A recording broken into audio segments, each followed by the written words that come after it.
Yeah. That's right. Where is the ISUPK? That's the Israelite School of Universal Practical Knowledge out of Harlem, New York, since 1969 under Commanding General Yohana. All right. Tonight's class is the law class. We are sent out to teach the so-called Black, so-called Hispanic, and so-called Native Americans that we are the lost sheep. This is the law class. We are sent out to teach the so-called Black, so-called Hispanic. Tonight class is the law class. All right. The law. This class tonight is going to be about 1 Timothy 3. All right, which is a heavy subject. It's a heavy topic. All right. It's a real heavy topic, and it's been brought to my attention again. It's been brought to my attention over and over and over again. If you're in the school, you know that this is a question that comes up quite often.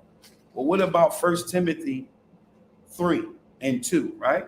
So what we're going to do is we're going to break down these scriptures. We're going to go inside the scriptures, and we're going to see how the Most High speaks and how he talks and how he uses these words, and why we in the home of the truth teach the truth on what this scripture is speaking about. So don't get weary, don't get upset, just relax a little bit and just watch it. You know what I'm saying? Get your pen and paper out for precepts so that you can go back and look at these precepts and see if we're really the home of the truth, because we are the home of the truth. All right. So in saying that, I see you in a minute.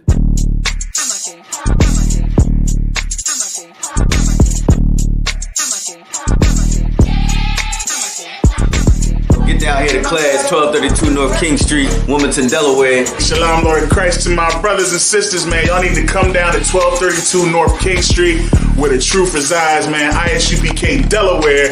We definitely representing doing some big things. 202 North DuPont Boulevard in Smyrna, Delaware. That's right. You know what I mean? Come and be a part of this rising thing that we got going on here in Delaware. I hear everybody claiming that they love the Lord and love God and all that. Well, get in here and show it. You know what I mean? The scriptures say faith without works is dead. So if you ain't doing nothing, your faith is dead. So get up and do something. What you need to do is get your ass up and get in the class. You understand what I'm saying? You ain't doing nothing else. You're sitting home wasting time. Everything is going on around you, and you don't know how to compartmentalize these things. You understand? I'm on my way to class right now, like you should be. You know what I'm saying? Class don't stop for nothing.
Excuse me, I got a question. Somebody give me Romans 13 and 11.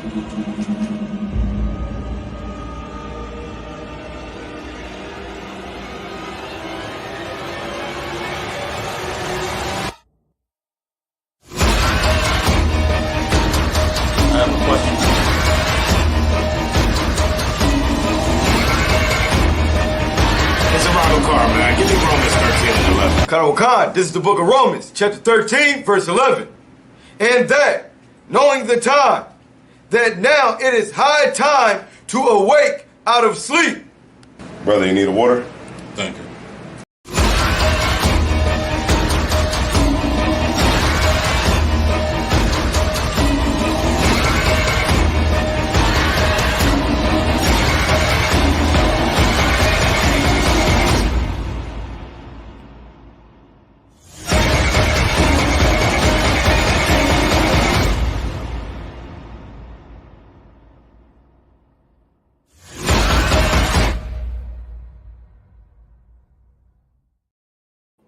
Yo, get in class, all right?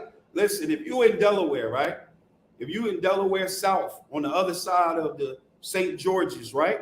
On the other side of the St. George's Bridge, it's 1232 North King Street. It's right downtown, like right in Wilmington, right? And if you're Delaware South, south of the St. George's Bridge, that's Middletown, Smyrna, Dover, what's that, Georgetown, Seaford, all of that down there, right? All of that south, we right here at 202 North King Street. I mean, Salakia, 202 North DuPont Boulevard in Smyrna, Delaware, all right? Need to get in class, right? Let's get in class. Damn right. So tonight's class is a heavy class, right? This class right here is on a hot and heavy topic, all right? 1 Timothy chapter 3 and verse 2. We're going to start at verse 1. Let me get that out. Uh-oh. Oh, shit. This is the book of 1 Timothy, Come on. chapter 3 and verse 1. Read. This is a true sin. This is a true saying. This is true on what he's saying. This is heavy, right? And he's getting ready to give you the qualifications for an office, a ministry, a job, something that you have to do, right? Read. If a man desire the office of a bishop, If the man desires the office of a bishop, well, what is a bishop? What's a bishop about? I would say like a priest in Isupk. A priest would be a leader, an overseer, all right? It's one that is over the house, over the truth, like Commander General Yohana, all right? Like, and I'm gonna give some examples in the scriptures to show exactly what Paul is talking about. But it says, he that desires the office of a bishop, he desires a good work. Read. Verse 2. A bishop then must be blameless. Read it again. A bishop then must be blameless. A bishop must. What does the word must mean? It means it's absolute. Absolute is necessary. Like, for instance, if I tell you, all right, what I want you to do is I want you to go down here and interview for this job. But when you go to interview for this job, you must wear a blue tie. Can you wear a black tie? You can't wear it because you must. It's necessary. It's absolute. You must. Read it again. Khan. A bishop then must be blameless. Must be blameless. Read. The husband of one wife. He must be blameless. He must be the husband of one wife. Read. Vigilant. Must be vigilant. Go ahead. Sober. Must be sober. Of good behavior. He must have good behavior. Read. Given to hospitality. Come on. Apt to teach. Like, these are some musts. These are some musts. Shalom. This is a must. Right? What does must mean? First Timothy 3 and 1. Let's 3 and 2. Let's get it. I'm went out again. Oh, Salaki. Go ahead, try it now. Shalom. No? All right, try it now. Shalom. Hey, and get that other mic for the sister. 1 Timothy 3 and 1. You must have got my message. You got my message. All right. I'm trying to get some resistance. That's what I want. I want some resistance on this. All right. That's what I want. Hey, listen, feel free to comment in the chat about this scripture. It says, you got it? 1 Timothy 3:2. Absolutely. Absolutely. Water.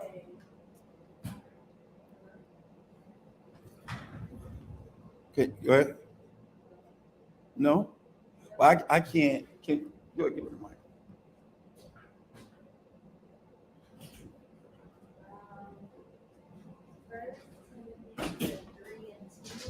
All right. Okay. A bishop then must be blameless, the husband of one wife. All right, stop right there. When it says a bishop must be blameless, can the bishop not be blameless? No, he must be. He must be blameless, and he must be the husband of one wife, right? That's what it say. That's what it says here. Who am I to fight against this, right? Who are you to fight against this, right? Go ahead. Vigilant, sober, Uh-huh. of good behavior, Right. given to hospitality, and apt to teach. Okay, so what we gonna do is, right? I'm gonna tell you what we gonna do. You see how you read that? We gonna come back and break this down. Okay? Go ahead. Get him the mic. Can she read it one more time since he listened? Oh, absolutely. Matter of fact, yeah, go ahead. Go ahead. I was gonna say let him read it. 1 Timothy chapter 3, verse 2. A bishop must be blameless, He must be blameless. You agree with that? Yes. All right, go ahead. the husband of one wife. The husband of one wife. You agree with that? Yes. That's what it's saying. What are we to do about that? Can we change? Somebody get me something to erase this. I'm gonna rip this page out, right? Because it says you must be blameless, the husband of one wife. Okay, so I wanted to read that first, right? And then I want to go throughout the scriptures and see how the Most High uses words like wife, woman, marriage, right? You got to look at these things, right? Because the scriptures cannot be broken, right? Now I did give me Isaiah 55:8. Now I want this to be clean, so I'm gonna take my time. I know y'all. I know I come with the precepts, but I'm gonna take my time because we want this one to be nice and clean. We want the people to be able to go back and look at this, watch it, and get a clear understanding and make sure that it's clean. You got that Isaiah 55:8? Let's get it.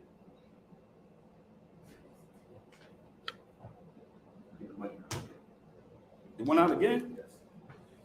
Try this mic right here. And somebody listen to the live. Matter of fact, go ahead. Speak in there. Go ahead. This Isaiah chapter 55 and verse 8. What up, please? You too wild. For my thoughts are not your thoughts. What? What the Most High said? For my thoughts are not your thoughts. My thoughts is not your thoughts. It's not like your thoughts. Read. Neither are your ways my ways. His ways is not our ways. So his thoughts is not our thoughts. His ways is not our ways, right? Give me 2 Peter 3:16.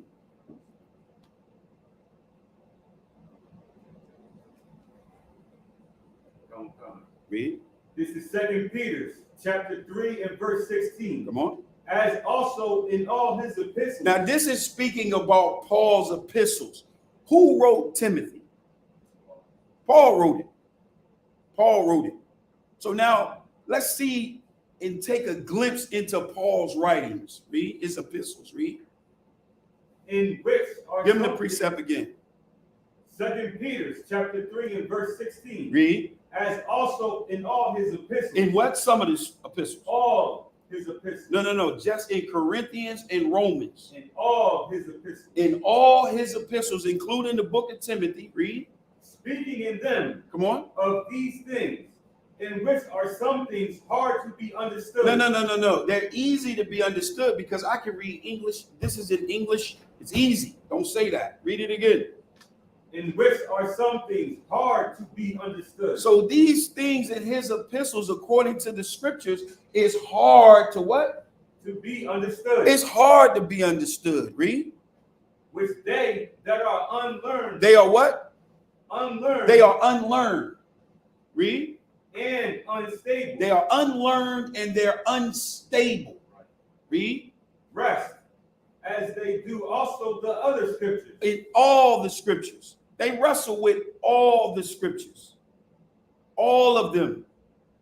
When someone, and I said this many times before, somebody say, oh, it's easy, you just pick it up and read it. That person don't know what the hell they talking about. Right. Because I'm going to show you this tonight in this law class that Paul's epistles is not easy to be understood. All right. Give me John 10 and 35. Because for some reason, we keep running into this problem. This is the problem that we be running into. And I really would like some class participation on this one. All right. What you got? John 10 and 35. Let's get it. This is the book of John, chapter 10, verse 35. Read. If he called them gods. Now the Most High called us gods, right? And the Pharisees and the Jews, they're stepping to Yahushua about him calling himself the Son of God. And this is what I want to pick up from this. Read. Unto whom the word of God came. Come on. And the scriptures. And the what? The scriptures. And the what? Scriptures. Like the scriptures. The scriptures is like those epistles that Paul wrote. Read.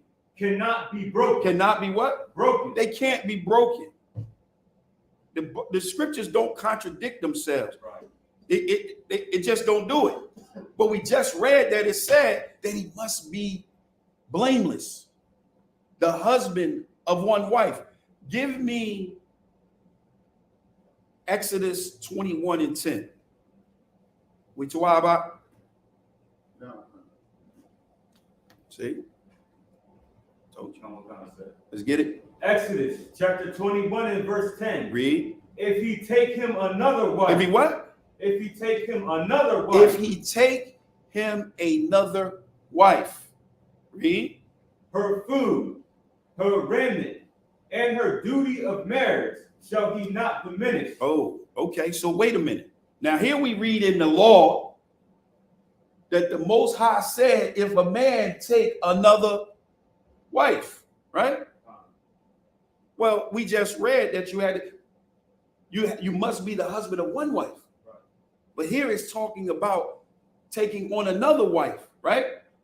But hey, you know what Christians to say, well, wait a minute. Bishop is an overseer. This is talking about leadership. They give you this fancy little breakdown and say, well, the reason why the Most High is saying that is because he wants you to focus on the ministry. And if you have more than 2 wives, then you can't really focus on the ministry. You should only have one. That's why he's saying a bishop must be blameless, the husband of one wife. That's silly talk. I'm going to show you. Go to 1 Kings chapter 11. Let's see what the Most High had to say about Solomon. When Solomon, because Solomon had, he had about 1,000. He had like a rat. Right? Let's see if he transgressed the law, because he was a leader. Solomon was an overseer. Right? So he would fit this. He would fit being a bishop. Right? I'm going to show y'all now. Read. Start at verse 1. Please stay with me. Any questions or in the chat, don't hesitate. Read, because we're going to get into a lot of different precepts. All right, go ahead. 1 Kings chapter 11 and verse 1. Read. But King Solomon. King Solomon is the overseer. He's the king. All right, read. Loved many strange women. This was his problem. He loved many strange women. Read. Together with the daughter of Pharaoh, women of the Moabites, Ammonites, Edomites, Zidonians, and Hittites, of the nations concerning which the Lord said unto the children of Israel, you shall not go into them. So this is what he was being judged for. He was marrying women that the Most High told us not to marry. Right. All right. But this would be a total contradiction on 1 Timothy 3 and 2. Right? Right. Is that all you got on that? There's more on it. Read. Neither shall they come in unto you, for surely they will turn away your heart after their gods. Solomon clave unto these in love. Give me verse 3. And he had 700 wives. How many? 700 wives. Read. Princesses, and 300 concubines. So he had 700 wives, 300 concubines. Read. And his wives turned away his heart. That was his problem right there. His wives. Any question? Anybody disagree? Anybody say, well, everybody solid on that? Okay. So, but I got a question. Would that be a contradiction? If, let's say 1 Timothy 3 and 2 was saying that you can only have one woman to be in leadership, wouldn't that be a contradiction? Wouldn't the scriptures be broken? If not, speak. If you read it from a Christian perspective, it would be. It would be. It would be. It would be. If you read it on that surface, it would be. You agree? Yes. It would be. This is a total contradiction. The scriptures is broken on this point. But he said the scriptures shall not be broken, correct? All right. So let's get into some things about the word wife and woman. Do anybody know the Hebrew word for wife? Go to Genesis chapter 2. We're going to go, is it Genesis 2 and 2 and 23. We're going to look at chapter 2, verse 23 and 24. Mataziala, can you pull up on the blue letter the word for wife and woman? Verse 23 will say, somebody get that for me. After he take your time, let's get that up. Scribe. It's Genesis chapter 2 and verse 23 and 24. Common concept. Let's get it. I got Genesis chapter 2, verses 23. Now we about to get into the breakdowns. We about to get into how the Most High used these words and how his language went. Read. And Adam said, this is now bone of my bones and flesh of my flesh. Come on. She shall be called woman. What shall she be called? Woman. What? Woman. What is that word in the blue letter? Anybody got that in the blue letter? Pull it up. What you got? Aisha. Aisha. You got the same thing, right? It's very important. I'm for why I'm forgetting that. I want you to really lock in on this for sure. Now read verse 24. Verse 24. Therefore shall a man leave his father and his mother, and shall cleave unto his wife. Unto his who? Wife. What word is for wife?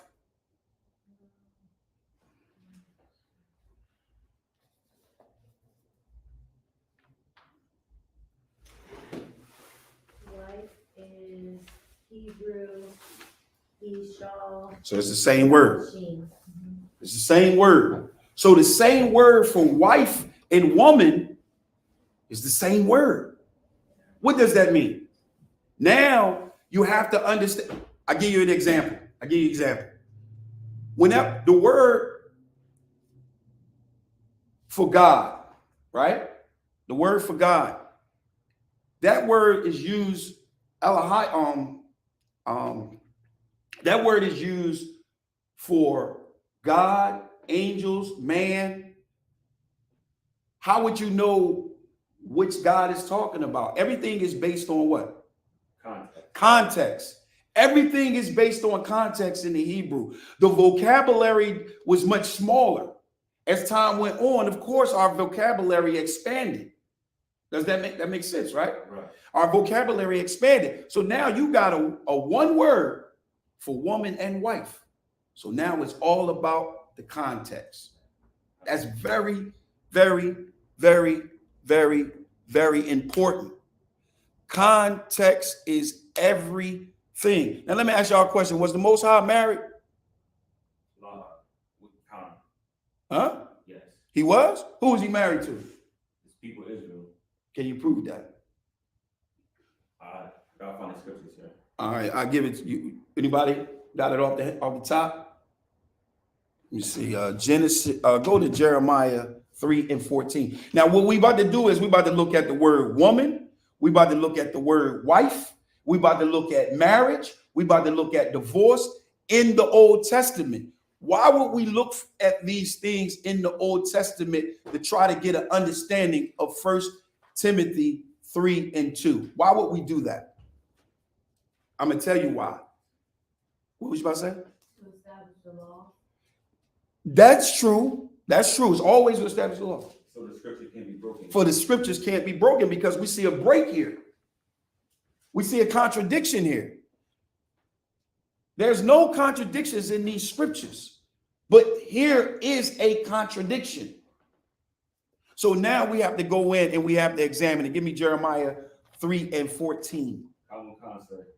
This is Jeremiah chapter 3 and verse 14. Read. Turn, O backsliding children, Read. saith the Lord. Come on. For I am married. I'm what? I am married. I am what? Married. Who is that? I am. Who is he talking about? That's the Most High. The Most High. Read it from the top again. Turn, O backsliding children, saith the Lord. Come on. For I am married unto you, and I will take you one of a city and two of a family, and I will bring you to Zion. All right. So the Most High is married to who? Israel. Zion. Right? Was Israel considered a woman? Huh? Yes, Khan. In what? Where? You know, I'm asking. Listen, I'm going to slow down a little bit so you can get those precepts. Let me see.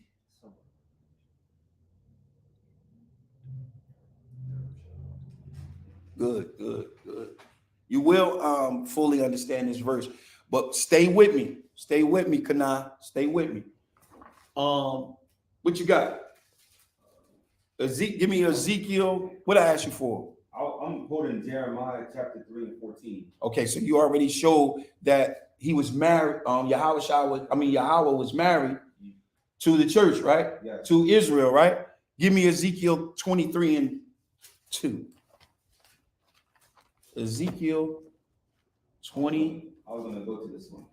You had that, huh? I was going to, I just didn't know. I knew the story behind it. I knew the story, but The event. I try, and that's cool if you want to use the word story. I try not to use the word story because that's used to describe things that's not real. When I'm talking about the scriptures, I try to use the word event.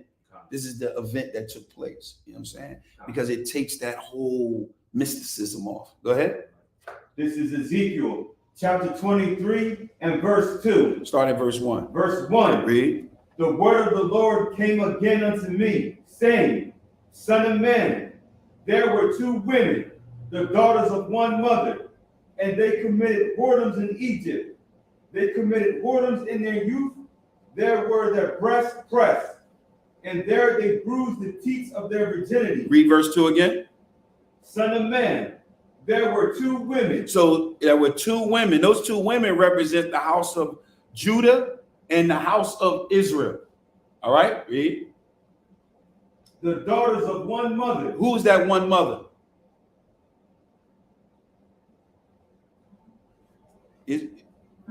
Zion, which is what? Israel. So not only was Yahweh, the Most High, married to Israel in his writing in these scriptures, right? He was committed to them. He was committed to Israel, right? He found Israel. He raised Israel. He found Jacob in the wilderness and cleaned him up. All right? So it was just one. Everybody with me? Any questions? So now we know Israel was called the Most High's wife, right? We know that she was called the woman, right? And what else do we need? They were married, woman, married woman. Matter of fact, let's go back to Jeremiah 3, and then we're gonna move over to the New Testament. I'm gonna ask a couple questions before we go over there. Hold on. Give me a second. Okay, give me verse 8. Genesis chapter 3 and verse 8. So Salakia, Jeremiah 3 and 8. This is Jeremiah chapter 3 and verse 8. Come on. And I saw when for all the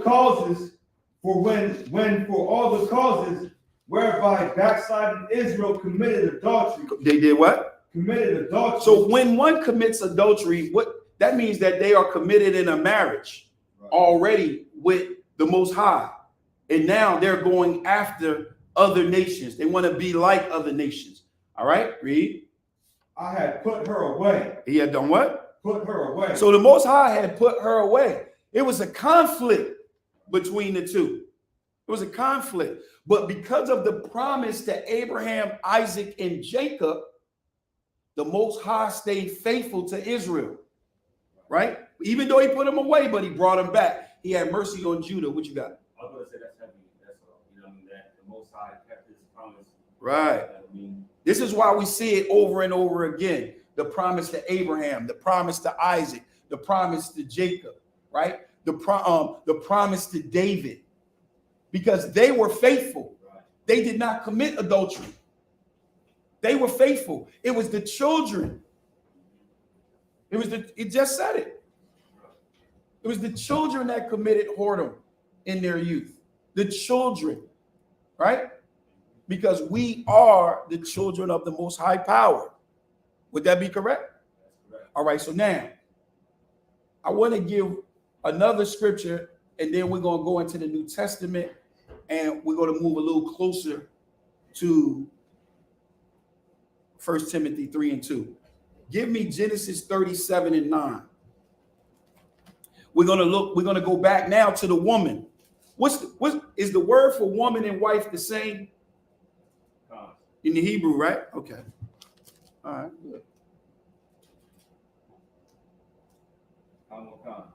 What you got? 37 and 9. Let's get it. This is Genesis chapter 37 and verse 9. Read. And he dreamed yet another dream. So this is talking about Joseph. Y'all remember this? I read this a couple, maybe like about 2-3 months ago, right? This is Joseph. Joseph was having a dream, and he wanted to tell it to his brothers. Read. And told it to his brethren. Come on. And said, Read. Behold, I have dreamed a dream more. He said, I have dreamed a dream more. Go ahead. And behold, the sun and the moon. The what? The sun and the moon. Go ahead. And the 11 stars made obeisance to me. So they bowed down to him, right? That's what he said. What verse did I tell you to read? Verse 9. All right, go ahead. Read. Verse 10. And he told it to his father. So he told his father about his dream. He had a dream of the sun and the moon and how many stars? 11. All right, go ahead. And to his brethren. Read. And his father rebuked him. Come on. And said unto him, What is this dream that thou hast dreamed? Shall I and thy mother. Shall what? Shall I and thy mother. Come on. And thy brethren. Read. Indeed come to bow down ourselves to thee to the earth. So he gave him you see the interpretation of the sun and the moon and the 11 stars, right? It represented the father, the mother, and the 11 brothers. All right. Where else is this language located at? It's going to get us in the New Testament. You got it? I would say Revelation. Revelation what? Revelation 12. Revelation 12. I'm going to show you why I'm going there. Revelation 12.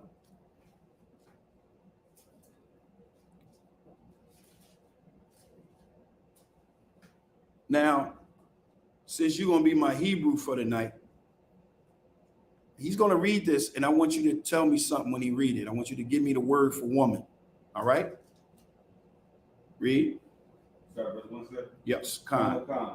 Revelations 12:1. Now she's going to break down the Greek word. She's going to tell you the Greek word for the word woman. Read. And there appeared a great wonder in heaven. Come on. A woman. A what? A woman. Come on. Clothed with the sun and the moon under her feet. Come on. And upon her head a crown of 12 stars. So we know what that represented, correct? What did that represent? The father, the mother. The 12 tribes of Israel. All right? The 12 tribes of Israel. What's the word for woman right there? Who? Gune. Excuse me. All right. What is the word in 1 Timothy? Give her the mic.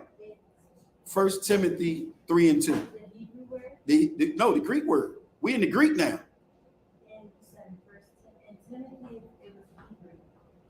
Go to it.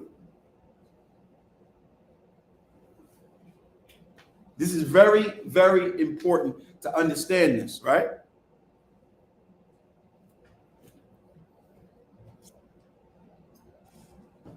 Got it?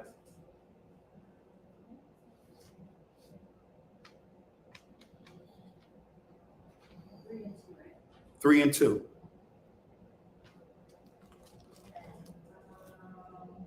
Wife is G11. What's the name? What's the word?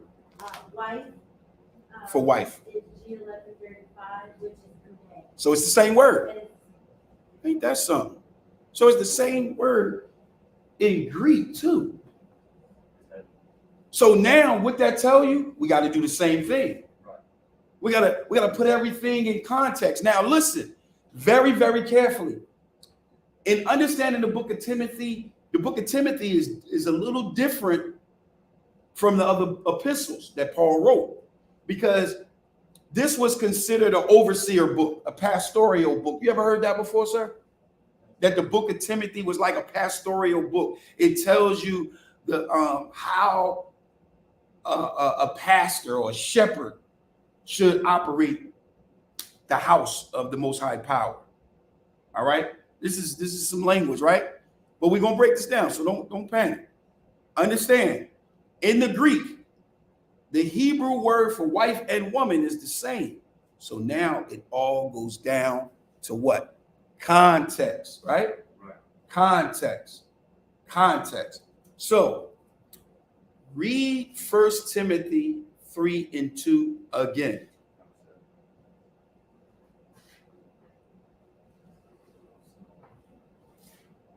This is 1 Timothy chapter 3 and verse 2. Read. A bishop then must be blameless. Come on. The husband of one wife. So he must be blameless, the husband of one wife. We still on that one wife. So let's take a look at this. Let's see what this means. Let's see what this matter of fact, I'm trying to see how I want to approach this. I tell you what. Byron, was Paul a bishop?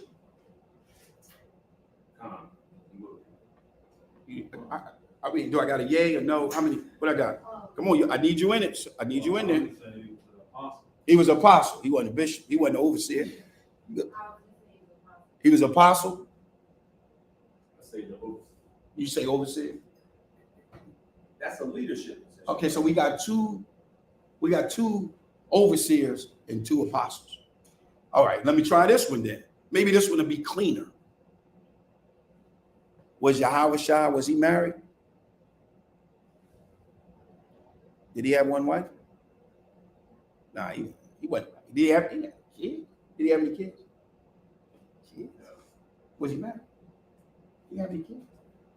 Can anybody in the chat let me know what was Yahushua married and had any kids? Because matter of fact, I'll put it this way. Before we do that, I want y'all to go to 2 Peter. Let me see if I can pull it. I think it's 2 Peter. Give me a sec. 2 Peter chapter 2, verse 25.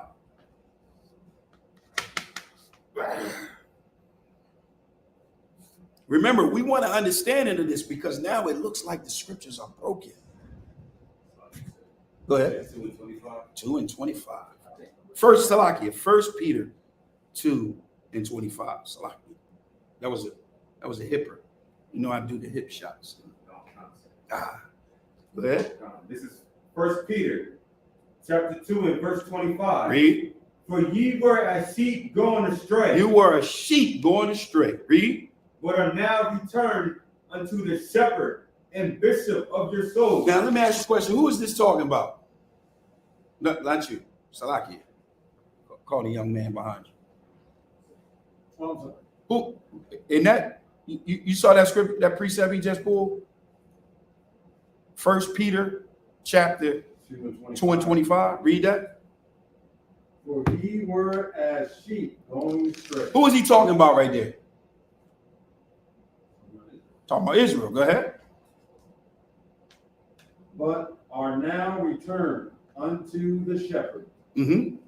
and bishop of your souls. Hold on. Now wait a minute. This talking about your house shot? Bishop? Hold on. Didn't it say you must be the husband of what? Hold on. Is the scriptures broken? Hold on. I want everybody to really understand this. Yahweh can't break the scriptures. He moves in perfection. Right. He moves in perfection. If the Most High said that a bishop must be the husband of one wife, hold on. Wait a minute. Because the word bishop just means overseer. Right. Paul was an overseer. Yahweh was an overseer.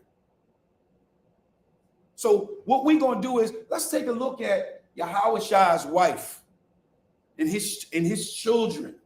Let's take a look at Paul's wife and Paul's children. We're going to look at Paul first, and then we're going to go to Yahweh. Let's look at Paul first. Did Paul have any kids? And then we're going to explore how did he get those kids. I know he's looking at he had kids. You know what? Check this out. Go to 2 Timothy 1 and 2.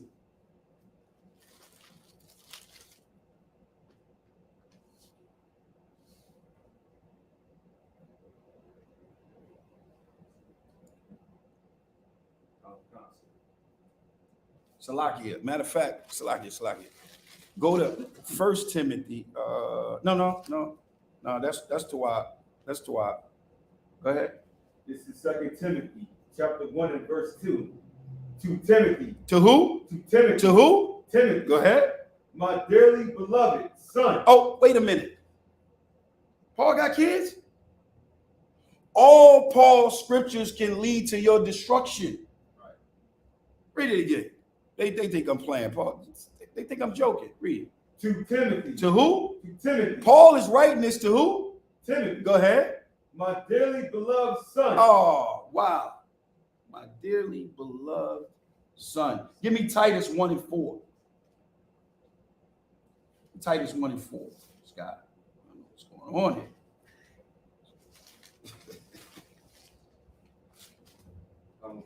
Read. This is Titus chapter 1 and verse 4. Come on. To Titus. To who? To Titus. Read. My own son. Oh, wait a minute. This guy got kids everywhere. I'm a little, what is going on here? Read. Any more on that? Just some regular stuff. All right, give me Philemon 1 and 10. It's only one chapter in there. You want to go to verse 10. Paul got any sons? We see right now, he definitely got 2 of them. Read. Philemon chapter 1, verse 10. Read. I beseech thee. Come on. For my son, only one of minus. Oh, one of minus. Paul got him. Paul got children everywhere. He's sonning everybody. Right? How did this take place? How did this happen? All right. So let's take a look and see how this takes place. And then we're going to take a look at Yahweh. All right. That's the why? All right, let's go to Acts 16 and 1. Paul he's out there, ain't he? Now, someone will read that, they'll say, without getting to understanding, they'll say, man, Paul, this is why people say the Bible contradicts itself. This is why people say Paul was They got all kinds of stories on Paul, right? All kinds of stories on Paul, all right? Now, the book of Acts was written by Luke to Theophilus about Paul's missionary journey, about the Acts of the Apostles. These things is important because when we get to the book of Timothy, remember, I'm saying that the book of Timothy was an instructional book. It was a book that was an epistle that was put in place to give you instructions on how the house of the Most High had to be ran. Real quick, sidebar, hold that. Give me, real quick, 1 Timothy 5 and 14, just to show y'all what I'm saying. And then we're going to go back to what you had. What was your older? Acts chapter 16. I hope everybody with me, all right? I'm going to give you his children in a minute, Mr. Gardner. You said Timothy 5 and 15. Mm-hmm. Read. This is 1 Timothy chapter 5 and verse 15. Read. For some are already turned aside after Satan. Let me see. What I tell you again? I'm at 1 Timothy chapter 5 and verse 15. Go to 14, Salakia, 5 and 14. Read. Now, this is the book of Timothy. This is the book that we read. He that desires the office of a bishop, desires a good work, must be blameless, the husband of one wife. This is that same book. Read. Verse 14. Read. I will therefore that the younger women marry, bear children, guide the house. And do what? Guide the house. Now we know who's the head of the household. The man. But here is he's instructing the women to be guides. Why? Because the elderly women teach who? The younger women. Give me 1 Timothy 3 and 15.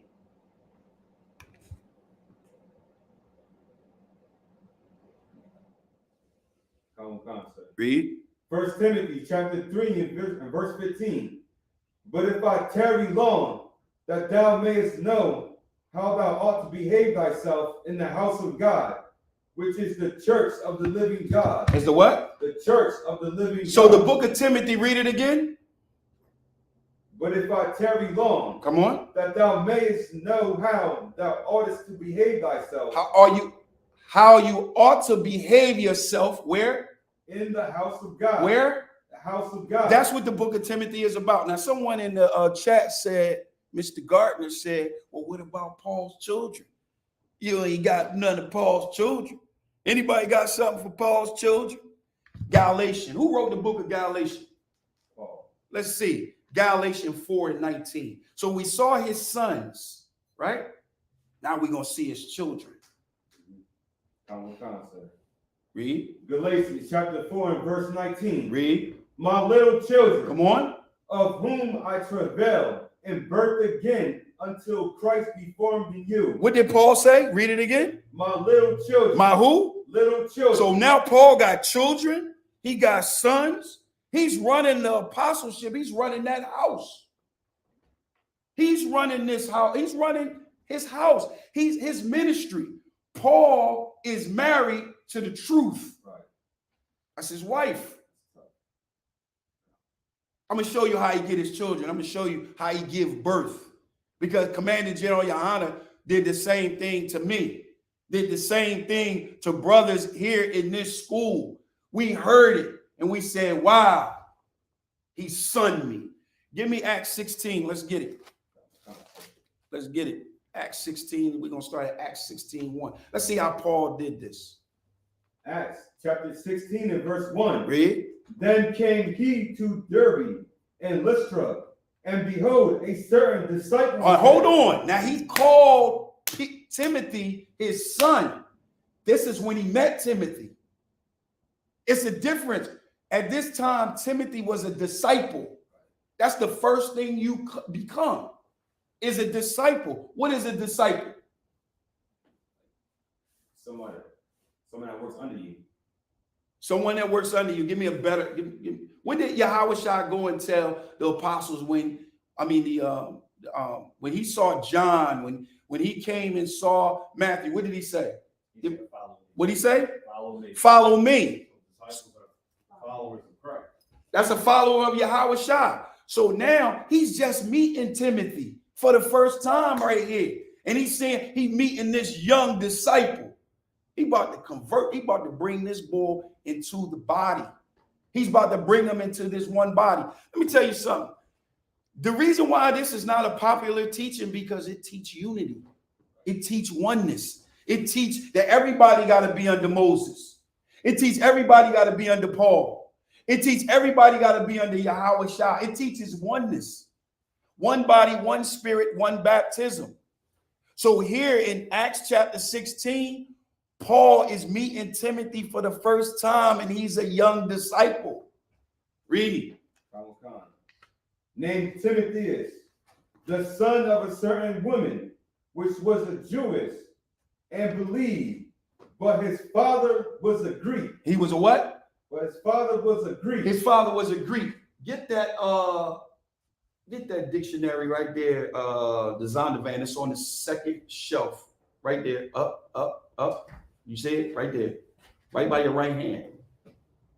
Bang, bang, there it is. I want you to look up Greek. I got you. Look up Helen. Okay. Can you tell me the word for this word for Greek? Read that again, verse 1.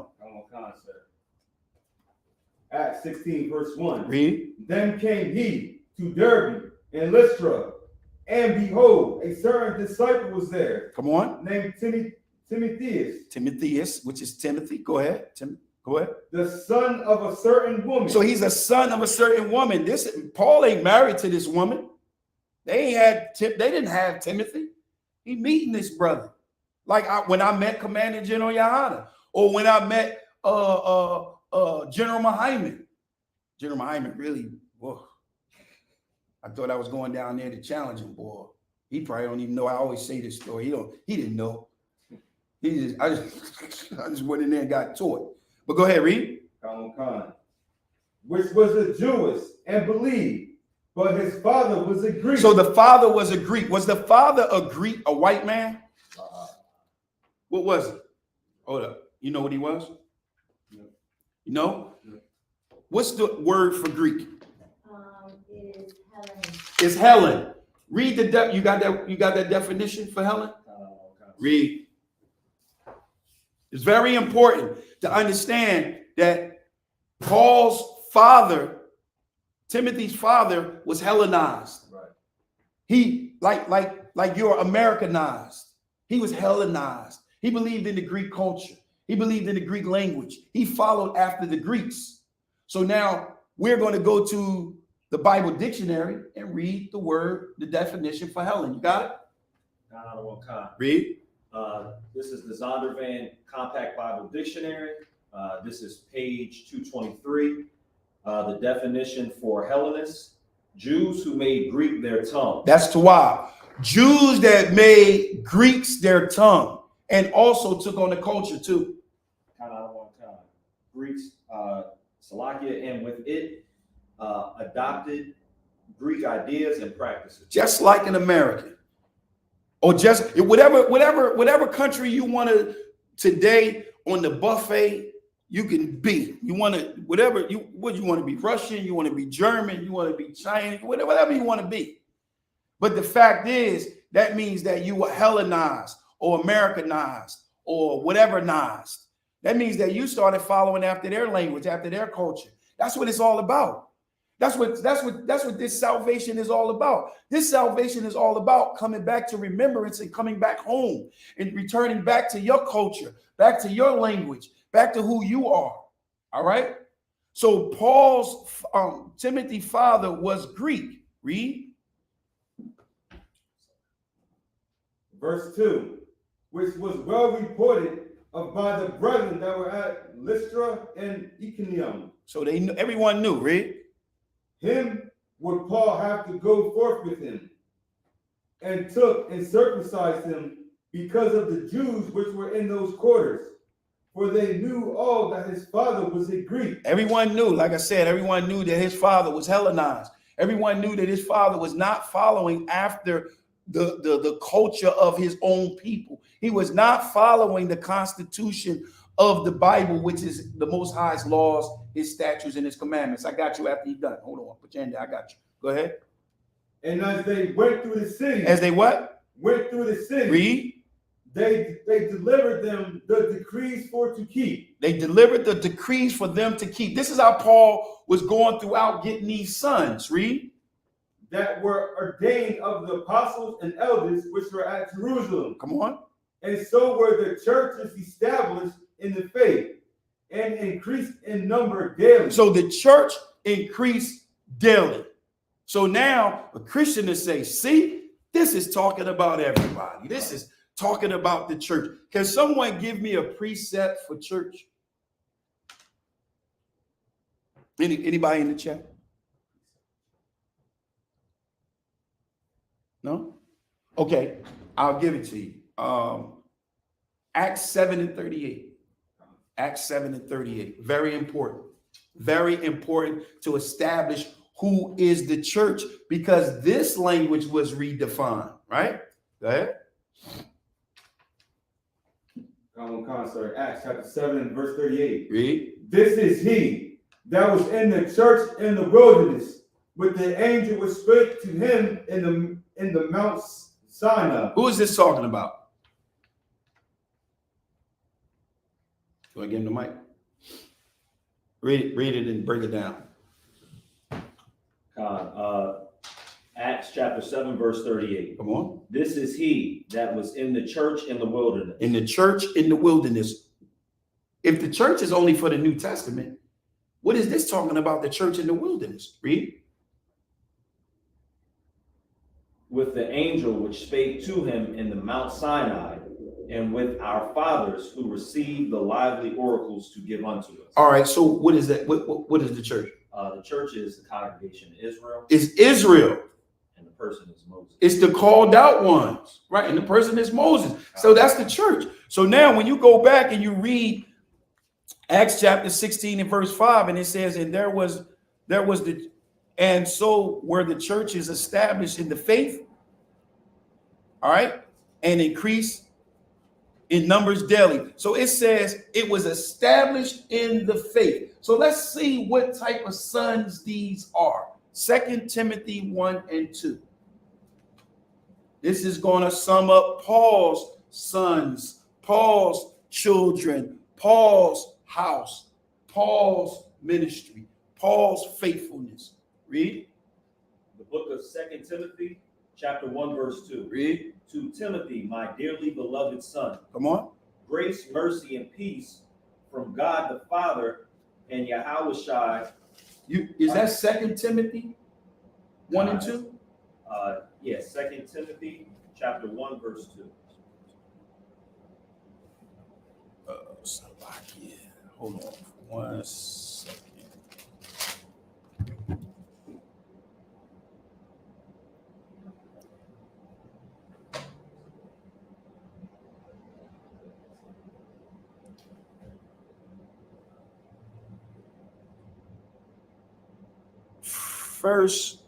It's 1 Timothy 1 and 2. Salaki. I had mixed up. This is, remember, it said that they were established in the faith, right? Now read it. The book of 1 Timothy, chapter 1, verse 2. Read. Unto Timothy, my son, in the faith, grace, mercy, and peace from God our Father and Jesus Christ our Lord. All right, so now, what is this saying? They are his sons in the faith. That's like the daughters. I know now it makes sense, right?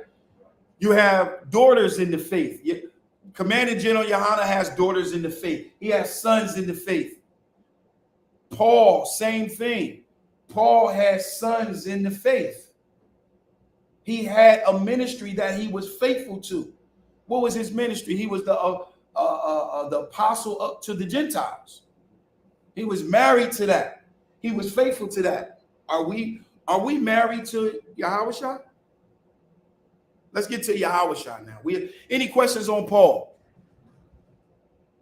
Any questions on Paul? When you mean Hellenized, like if you're a Jew and the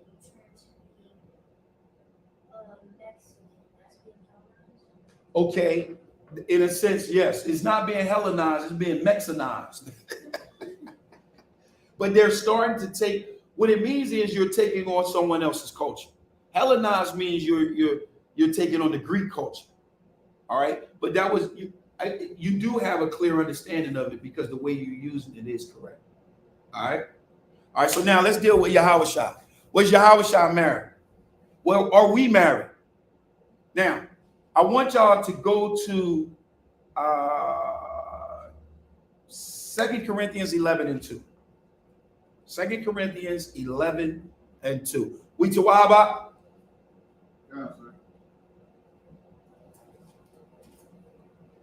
What does espouse mean? Like engaged. Like engaged, right? Like engaged, like Mary and Joseph. They were espoused, right? All right, give it to me. The book of 2 Corinthians, chapter 11, verse 2. Read. For I am jealous over you with godly jealousy. Come on. For I have espoused you to one husband. Read it again. For I have espoused you to one husband. What is he talking about? Yeah, I know that was nasty, wasn't it? That's nasty right there. What is that talking about? What is he talking about right there? Huh? It says it in the same verse. What, go ahead, tell me then. Tell me. Okay, it's talking about him, you know, kind of like the parents for Christ or putting us with Christ. Right. So he's presenting us as a espoused wife, right? So are we the bride of the Mashiach, of Yahushua? In a sense, yes. We are. Can I get a precept? Because remember, he's faithful to only one wife. He's married to only one wife. Remember, it says in order to be a bishop, he must be the husband of one wife. What do you got on that? What do you got on it to show that Yahushua? That's exactly what he was doing. I'll give you one. I'll give you one. If you go ahead, what you got? Can we use the parable where Christ had the 10 wives? I wouldn't use that one. I wouldn't use that one. I wouldn't use that one. That is, boy, you'll start a lot of stuff right there. All right, let's get with this. Go to Matthew 18 and 3. Let's look at his children first. Let's establish that he had children. All right. All of these things we establish it because when we go back and read 1 Timothy, it's going to be nice and clear. It's going to be nice and clear. All right.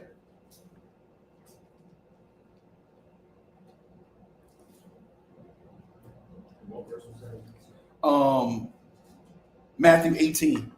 And I was looking for Luke.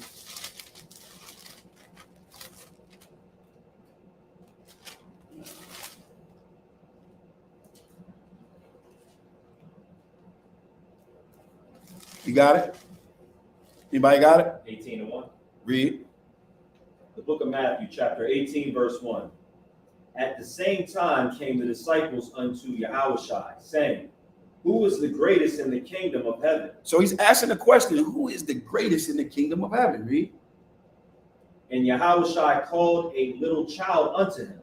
He called who? A little child unto him. Come on. And set him in the midst of them. Read. And said, verily I say unto you, except ye be converted. Except you be what? Except ye be converted. So now you have to be born again, right? And become as little children. And become as who? Little children. As little children. Read. Ye shall not enter into the kingdom of heaven. You can't enter unless you become like a little child. You have to be born again. When you become born again, then you are what? John 13 and 33.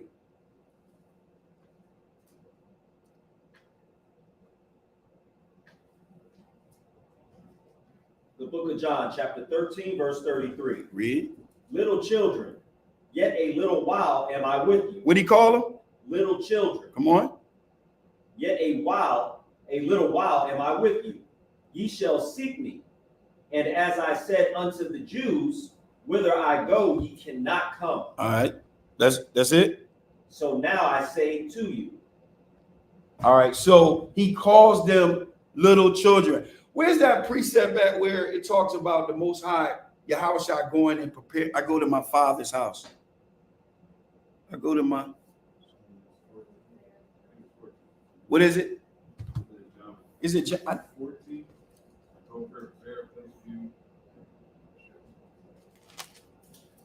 John 14:3. Start at verse 2. Matter of fact, start at verse 1. Because this, remember he said, Paul said, we are espoused to the Most High. We espoused to him. We now, espoused to Yahushua. Now, guess what? Yahushua is talking about exactly what you said. He's going to prepare a home for that bride. That's what he did. When he left, we're espoused right now, right? We are espoused. If he come back and find you unfaithful, can he put you away? But lawfully? He can put you away. Everything is based on the law. Everything. That's how the Most High moves. All right? You got that? Let's go. The book of John, chapter 14, verse 1. Read. Let not your heart be troubled. Ye believe in God.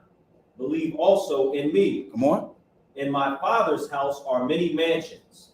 If it were not so, I would have told you.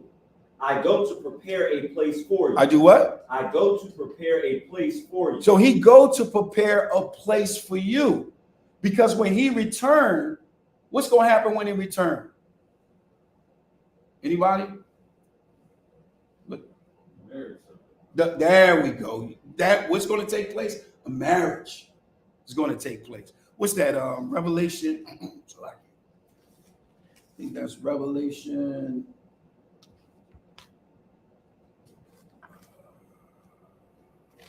Give me a sec. Pull him up.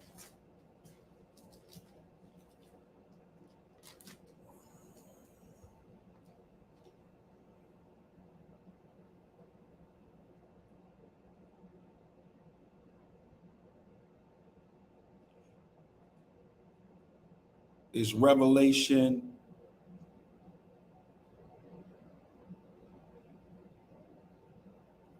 Let me see which one I want.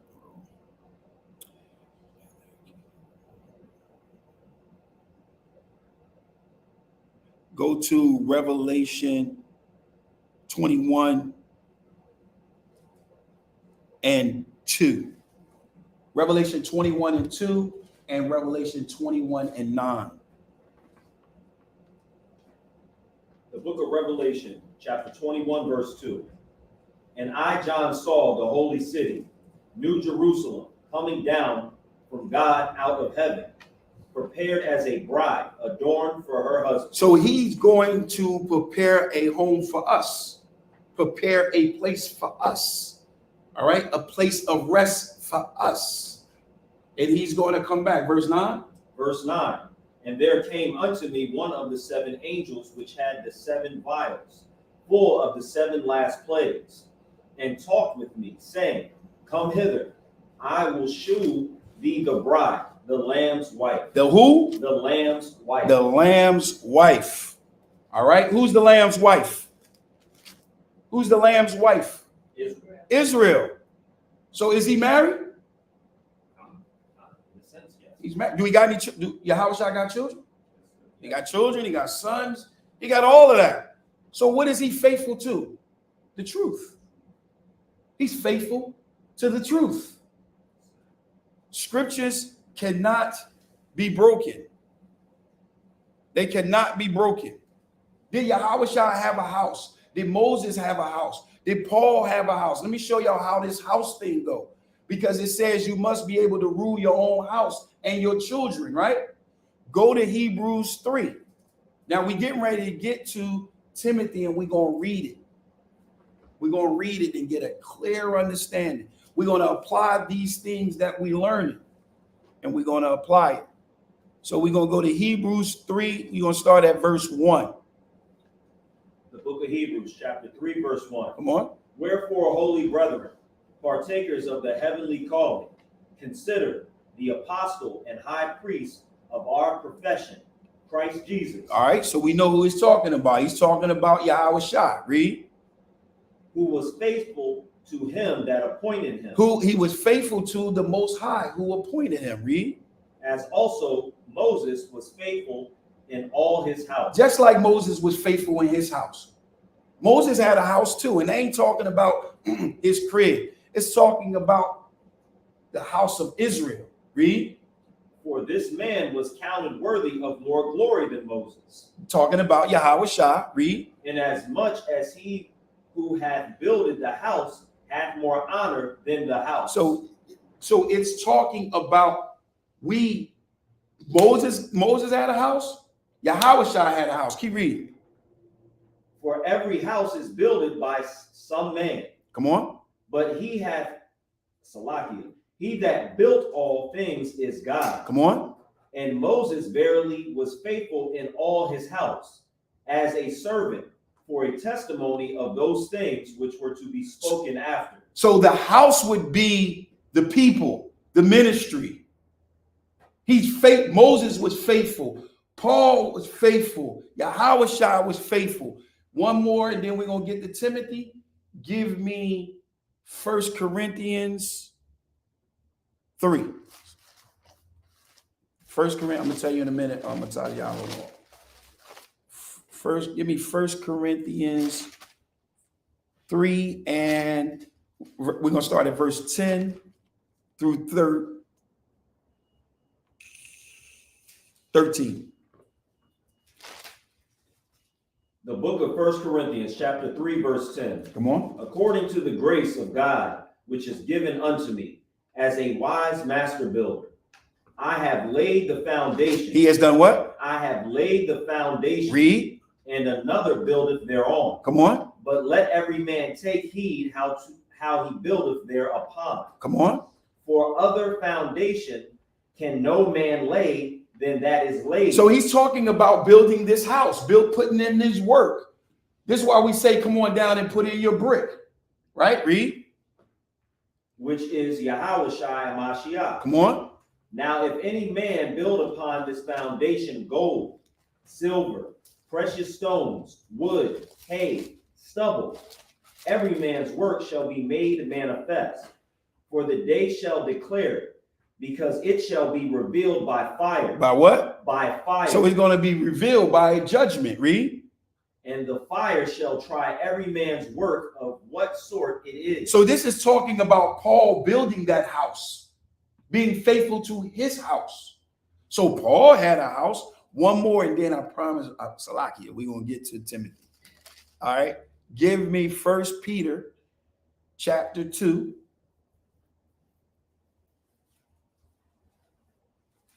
Starting at verse 2. We're going to go through 2 through 5. The book of 1 Peter chapter 2, verse 2. Read. As newborn babes desire the sincere milk of the word, that ye may grow thereby. If so, be ye have tasted the Lord is gracious. Come on. To whom coming as unto a living stone. You are transformed. When you come into this body, you are transformed into a living stone. Read. Disallowed indeed of men. Come on. But chosen of God. Read. And precious. Come on. Ye also as lively stones. Come on. Are built up as a spiritual house. As what? A spiritual house. Come on. And holy priesthood. Come on. To offer up spiritual sacrifices acceptable to God by Yahweh Shai Mashiach. All right. So now we understand the house piece, right? So we pretty much got it under control here. We see in the Old Testament that the Most High used this same type of language dealing with Israel to be a wife, to be a woman, all right, to be married to, right? Then we see the same type of language throughout the New Testament dealing with Paul's ministry, dealing with Yahweh Shai's ministry, dealing with John's ministry. I got some on John having little children, all right? Those little children are who? Israel. These little children are Israel. These are the ones that you go out and you convert. Like right now, I'm married to the UPK. I'm more faithful to the UPK than anything right now because I'm faithful to the most high power. I'm faithful to God. I'm faithful to the ministry. I'm faithful to the house. All right. That's what I am. I'm married to y'all. And if I can't do y'all right, how can I do right when I'm on Clubhouse? Because when we on Clubhouse, it won't be just y'all. It's the church. It's everybody. Right? So now let's go to 1 Timothy and let's read this thing. 1 Timothy chapter 3.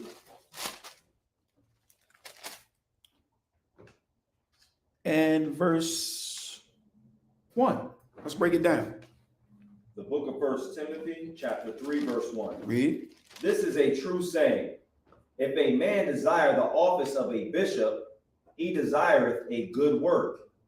A bishop then must be blameless, the husband of one wife. Now we know what that one wife is. It's the truth. It's being married to this truth, right? Read. Vigilant. Oh, come on. Sober. Come on. Of good behavior. Read. Given to hospitality. Right. Apt to teach. Come on. Not given to wine, nor striker, nor greedy of filthy lucre. Come on. But patient, not a brawler, not covetous, one that ruleth well his own house. What do we mean by when he says one that ruleth well his own house? Think about what we just read, no? Would it be so Timothy, like he set him in charge of his own school? So Exactly. He's in charge of his own school. So read that again. Verse 4, one that ruleth well his own house. I gotta rule this school. I gotta rule this house. Well, read. Having his children in subjection with all gravity. With all gravity. The children of Israel, it's the body. It's those that are in my house. Those that are in this school. Right? Read. For if a man know not how to rule his own house. So if I can't get y'all in order right now, if I can't get this in order, this assembly right here, read. How shall he take care of the church of God? How can I take care of the whole body when the whole body come together? Because remember, during this time, if you go out and you start teaching, everybody coming. It ain't just your school. It ain't just your apostles. It's not just your disciples or whatever you got going on. It ain't just them. It's everybody. So if I can't rule well over you, how could I rule well over the whole body when we come together, when the church come together? Make sense? Read. Verse 6, not a novice, lest being lifted up with pride, he fall into the condemnation of the devil. Moreover, he must have a good report of them which are without, lest he fall into reproach and the snare of the devil. All right. I want you now to prove that this is talking about that. I want y'all to go to Timothy chapter 1, verse 7. Now remember, it says, the office of a bishop, you must be blameless, the husband of one wife. I'm going to show you what that one wife is. Read. Was that 1 Timothy? Titus. Titus 1 and 7. The book of Titus, chapter 1, verse 7. Read. For a bishop must be blameless. And didn't we just read that? Right. Read. As the steward of God. As what? As the steward of God. As what? As the steward of God. That's your house. That's your wife. That's your truth. Read. Not self-willed. Come on. Not soon angry. Come on. Not given to wine, nor striker. Read. Not given to filthy lucre. Come on. But a lover of hospitality, a lover of good men. Read. Sober. Come on. Just. Come on. Holy. Read. Temperate. Holding fast the faithful word as he hath been taught, that he may be able by sound doctrine both to exhort and to convince the gainsayers. The gainsayers. All right. So you must be a faithful steward. You must be faithful over the house, over the house that the Most High has put you over, if you can't be faithful to that house and got those children in subjection, hey, you're going to have problems. Let's go back to Timothy. Let's close him out. Go down to verse 14. First Timothy 1 and 14. Salakia, you know what? Go to 1 Timothy 5 and close this thing out. 14 and 15. The book of 1 Timothy, chapter 5, verse 14. I will therefore that the younger woman marry. So to prove this, the younger woman to be married, read. Bear children. Bear children, read. Guide the house. Guide the house. I think we read this before, right? Guide the house. This is giving you the understanding that this is not talking about at the crib. It's not talking about that, right? Read. Give none occasion to the adversary to speak reproachfully. For some are already turned aside after Satan. Some had already at that point had turned aside unto Satan. So what was I saying? Now, the book of Timothy is a book that was put in place, like you said, to teach Timothy how to run the school, how to keep the school in order, how to be married to that school, being faithful to the truth. That's what this is about. 1 Timothy chapter 3 and verse 2 is not saying you can only have one, as in a female wife. It's not saying that. You have to put everything in context. In closing, for Matthew 5 and 17, to prove what we're saying, to sum it all, to bring it all together, I want you to go to 18 and 19. Matter of fact, let's start at 17. Let's go to the middle scripture. Because in the law, it says if a man has another wife, and Solomon had wives, the leaders, David had more than one wife.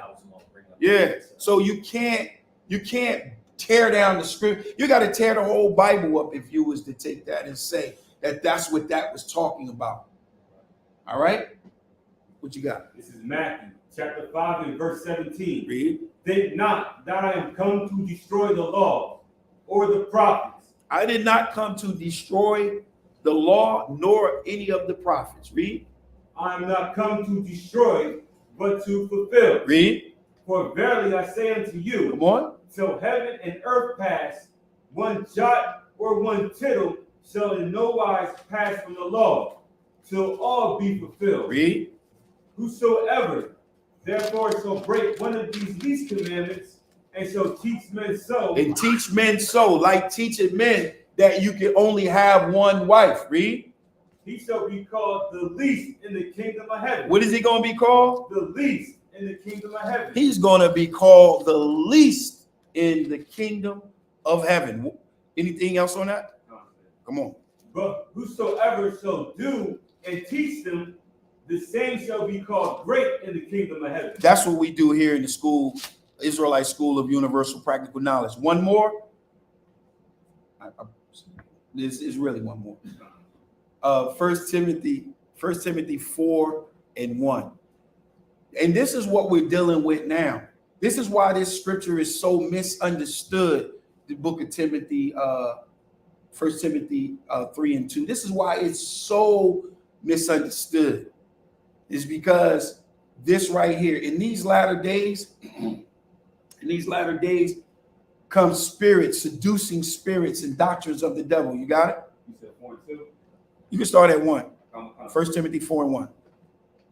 This is 1 Timothy chapter 4 and verse 1. Read. Now the Spirit speaketh expressly. Come on. That in the later times some shall depart from the faith. Some is going to depart from the faith. Read.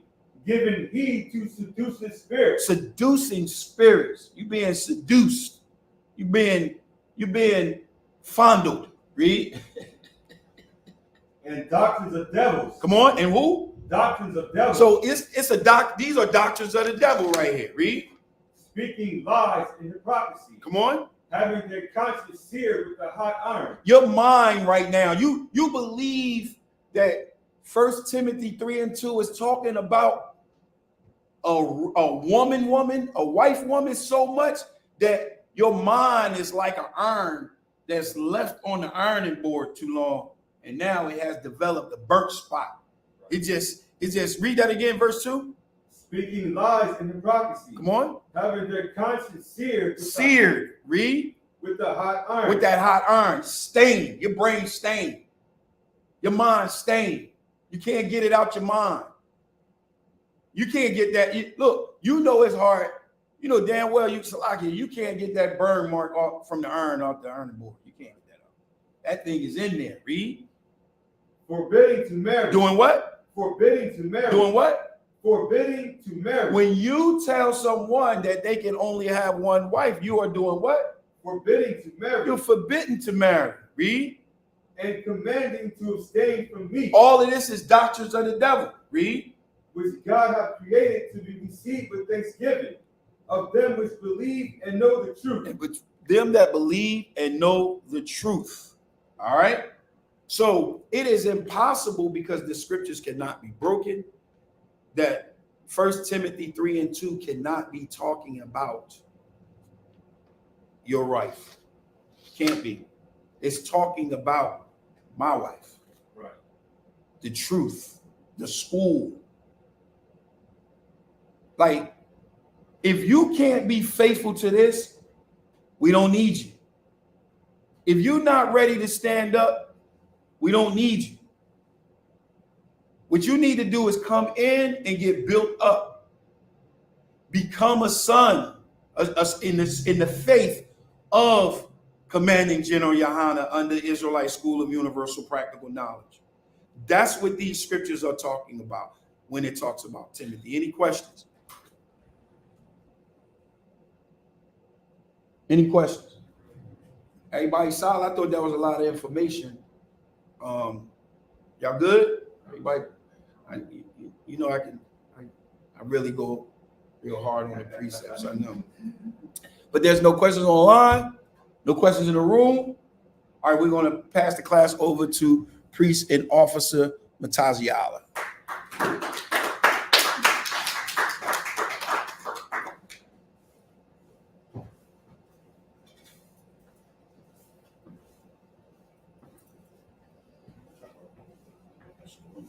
No, you too hot. I got this.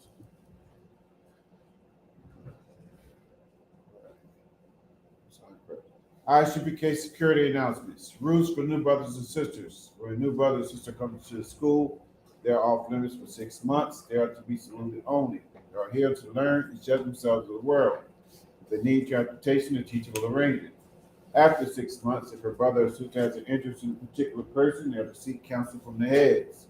Tithes, which is the commandment.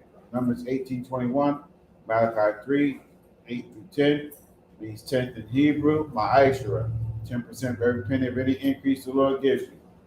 Priest funds, free will offering for the priests. It's not mandatory, it's whatever amount you like to donate. Upcoming holy convocations, we have the Day of Atonement, which is October the 4th, I believe you said, October the 4th, all right, at sundown.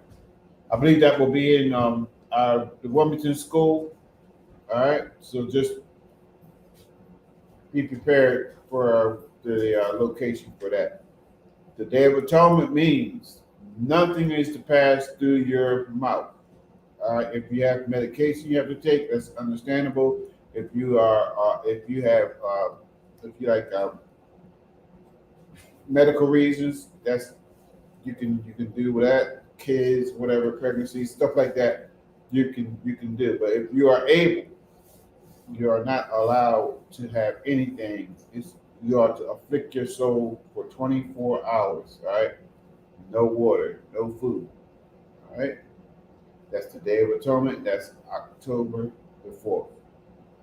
All right, I think that's it. If anyone wants to be, do me a favor. After the Day of Atonement, we're gonna have the Feast of Tabernacles. See what day that start real quick. Baba Kashar, so I can get the people the date for the Feast of Tabernacles. Since we're here, October 4th, and I believe it's like. Yeah, you're right. October. But the Feast of Tabernacles is Sunday the 9th through Monday the 17th. October 9th. So the Feast of Tabernacles will begin October 9th through the, you said what? the 17th. October 9th through the 17th. All right. That's the Feast of Tabernacles. That's another high holy day that's coming up immediately after the Day of Atonement, pretty much. 5 days after, right? October 4th, and then October 9th starts the day, the Feast of, what's that? Tabernacles, the Wise. All right. I think that's it as far as announcements. If anyone wants to be a trooper in school, start wearing all black boots, shirt, pants, headband, scarf like these brothers here.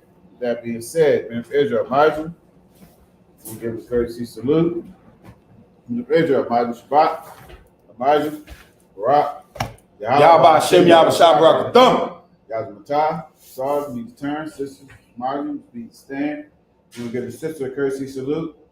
Remember Israel, Elijah Shabbat, Elijah, Barak, Yahweh Shemar, Thumb, Hashem, Yahweh Shah.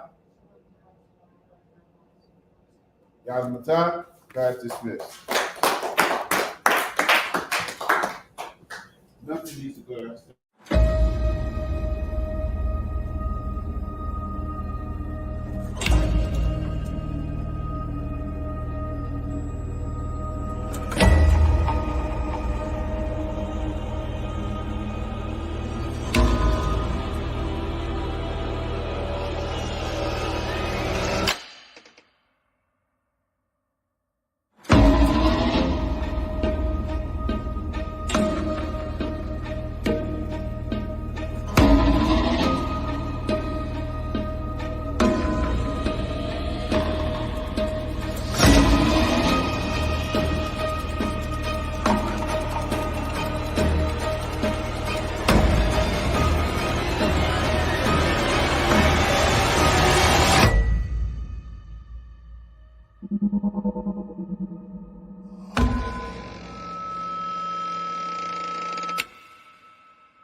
Excuse me.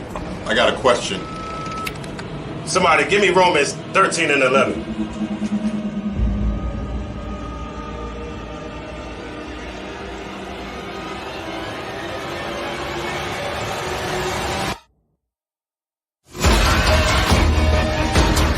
I have a question.